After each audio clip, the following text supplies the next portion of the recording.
आपको अपने बालों को अच्छा करना हो, हेल्दी खूबसूरत बनाना हो या अपनी स्किन को अच्छा करना हो, तो सदियों से हम देखते हैं कि एलोवेरा का इस्तेमाल जो है वो बहुत कॉमन है और बहुत ज़्यादा किया जाता है। तो चिल्तन प्योर ने आपकी आसानी के लिए ये 2 प्रोडक्ट्स बनाए हैं जिससे आप बालों को शाइनी, खूबसूरत और एलोवेरा का एक जो सीक्रेट होता है वो ये है कि आप इससे बालों को काला कर सकते हैं। आपके बाल कभी भी ग्रे नहीं होंगे, कभी भी वाइट नहीं होंगे। शैम्पू के साथ आप इसको वॉश कर सकते हैं, ऑयल आप ओवरनाइट यूज़ कर सकते हैं। इसके इस्तेमाल से होगा क्या कि आपके बाल जो हैं वो बहुत हेल्दी और ग्रोथ उनकी जो है वो बहुत ज़्यादा हो जाएगी।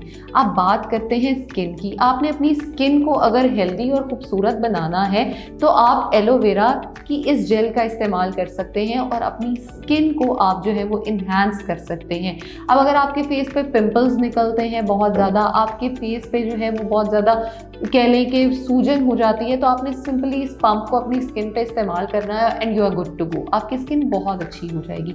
एलोवेरा का इस्तेमाल करें, अपनी स्किन और बालों को अच्छा करें। Thank you.